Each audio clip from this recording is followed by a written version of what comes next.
Good morning, gentlemen. I'm going to talk to you about a very unique topic and about a country which is very far away from Asia, and that is Argentina. I think something revolutionary has happened in Argentina, and that needs to be discussed here. Argentina has recently had an election, a presidential election, and as per the constitution, they had a runoff, and in that, there's one candidate who has really won, or rather swept the election, and his name is Javier Milei. He won 55% of the votes and beat his nearest rival, that is a man called Massa, who was the earlier economic minister, by over 10% of the votes. And Massa has congratulated Milei on his facile victory. Now, this gentleman is not an ordinary election. That's why I'm going to discuss it here. Because Javier Milei represents something very, very extreme, which is called the arc right. Now, this is something which even the rightists do not advocate, but he's going to go about it in that manner. And let's see what's his game. Before that, we must remember that America for decades together was part of the American empire. There's something called the Monroe Doctrine, which had been introduced by President Monroe, in which he had said that no other country other than America has any right to intervene in South America. In other words, South America had become the backyard of the United States. However, times changed, and then came Fidel Castro, who punctured the balloon. And now, of course, countries like Bolivia and Venezuela have gone out of the American orbit. But America is always looking for ways to get back to the backyard, get the backward back into its fold. And this is where this man comes in. He's won the election, but he's been very revolutionary ideas behind him. Now, I, for one, agree with most of his ideas. The only question is how practical they are. The first thing he has said is that he's going to downsize the government. The second thing is he's going to make the currency of Argentina the same as that of the Americans. That is, he's going to use the dollar as the currency, and they'll do away with the peso. These are the two major things which he's doing. He's against abortion. All that is secondary. Gentlemen, the question is why this situation has come about, though Argentina is a rich country. In the sense, it's got a per capita income which is almost 6 times that of India, right? That's number one. But there's a lot of economic disparity between the rich and the poor in Argentina. And there's a runaway inflation going to 130, 140%, and that is biting into the pockets of the poor people. Net result is people are enamored that this gentleman Javier has won the election. And they're all going to cock a hook about him. Javier, if you look at him, it looks like one of those old rock stars, which used to be there during the time of the Beatles, Ringo Starr and others. And but he's not a rock star, though he's been a star himself, but he's got some very revolutionary ideas. And now let's look what his ideas are. As you know, the economy of Argentina has tanked.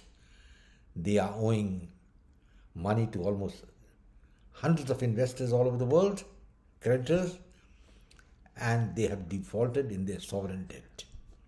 So obviously that calls for drastic solutions, and America is behind them. No wonder that once Javier won the election, Donald Trump was the first man to congratulate him. So what is the Panaca, or the magic wand, or the wishes of the fairy which Javier is carrying, which is going to take Argentina out of the recession? The first thing he's done, as I've already told you, is going to replace the peso with the American dollar. Now, that's a very revolutionary step. That means America and Argentina have the same currency, that is the dollar. And the exchange rate of the peso, which is now varying between 300 to 600 to a dollar, will be finished. That's the end of it. You will be paid in dollars, and that's the end of the story. The second biggest change which is incorporating is downsizing of the government. That means all the ministers, all the ministries, tourism ministry, environmental ministry, so many ministries, all of them, he's got the whole lot of them, and these will be abolished. That means he believes in the policy of less governance is better governance. I believe in that. And the Indian government should take a lesson from this, because in India, even the temples are controlled by the government, which is a very, very sad thing. And the Indian economy, that is why, is literally sputtering. You may talk about 6%, 8% and all that, but the fact is 40% of the Indian public don't have enough to eat. That is seen by the fact that we win one gold medal compared to China, which wins over 100. So, gentlemen, Argentina, though being much richer than India, as far as the per capita income concerned, is in dire economic straits. And to get out of that, these are the steps which the new president has thought of. And he's going to implement them. He hasn't taken over yet, but he's going to do it very shortly. As I told you, currency is one, downstream of the ministries two, and doesn't believe in environment and all that blah blah. He says all that is part of history. There's no point in spending millions of dollars or billions, and see that the climate change doesn't take place, because climate change is inevitable. It's got to take place. After all, we had the Ice Age, we had the Iron Age, we had so many ages, in history, and they were there. You can't help it. So probably if there's a global warming, it's going to be part of it. It's going to take place. That's his view. Maybe I agree with him. I also agree with him that less governance is better governance. Why should you govern every portion of a man's life? Like they do in India, they have the Aadhaar card and all that paraphernalia is not required. Anyway, I'll talk about India a little later. At the moment, I'm talking about Argentina. Now, Argentina, as I told you, has defaulted on a sovereign debt, and he feels that if he cuts down the government, he'll be able to reduce the government expenditure by 15 to 20%, and that's a very, very colossal amount. And once you've integrated the dollar with the peso, that is, there's no peso, there's going to be dollar in there, the problem of exchange and things are solved, and in American economy becomes part of the Argentine economy. Or rather, the Argentine economy becomes part of the American economy. That means you're tied up with the Americans. It's a wonderful idea, and probably America has agreed to it, because you can't keep using a currency for another country in your own currency without the concurrence of the country, because you're going to print the currency there. That's in America, and that's how it's going to come here. So, gentlemen, this is what is a very revolutionary step which is going on here. The previous economic minister was Massa, and he had advocated a different line of thought, but it hasn't worked out. People haven't swallowed anything which he had sent as bait. And now we have got this gentleman coming in here. And he's got some revolutionary idea. He wants to be along with the Americans in everything. In politics, he has said he's not going to join BRICS. That's one. Number two, he says we want nothing to do with China. Now, China has invested billions of dollars in Argentina. And the Chinese are really surprised as to what has happened there. It's like a coup, which has been brought about by the Americans.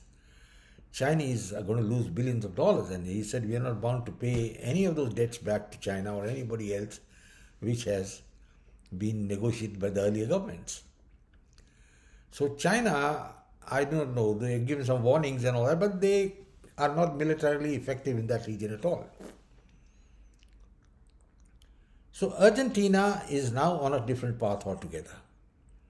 It's an ultra-rightist path, and I hope they will succeed, because whatever happens in Argentina could be the repercussion in other countries. But obviously, each country's got its own peculiarity. You can't generalize and say, well, such things succeed in Argentina, are going to succeed in India. India's got myriad problems. Probably the Americans will never agree that their currency should be used in India. They're going to agree to that. And but for Argentina, which is a smaller country, not area-wise but population-wise, and relatively affluent, they have agreed. So, gentlemen, we are going to watch what's going to happen now further, And once this man is sworn in, we'll have the exact line of thought of the new president. He wants to be away from Russia and China and other countries, would like to be closely integrated with the United States. That's a very important point. Another very important point which he has got is that he believes, I think, something called male chauvinism. It's a very difficult comment to make, but the very fact that he is, believes that abortion should be abolished is a sign of his thinking, Abortion is a woman's right, but he doesn't believe in it.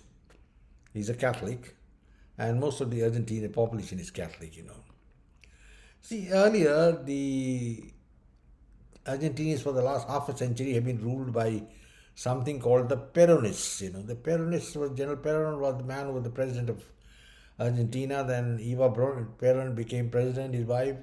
Lots of muck going around, and these people were leading the country for the last half a century. But now there's been a revolution almost, you call it a revolution, something like a coup. And we have Javier Milei coming in as the president of Argentina.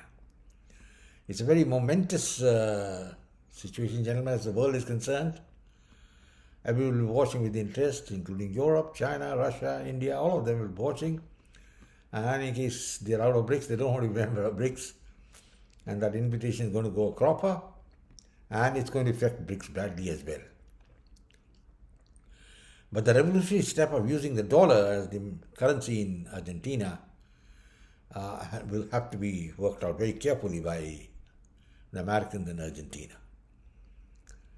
It could be a solution to some of the ills which Argentina is facing. We'll have to wait and see, gentlemen, what happens. And downsizing of the government, I think, is a damn good thing. And I wish him all the luck of it, all the best of luck. He deserves it. And I'll close now, say glory to India. And lastly, gentlemen, I hope if you like my video, please share it with your friends. Give your comments and come back for more. Take care and God bless.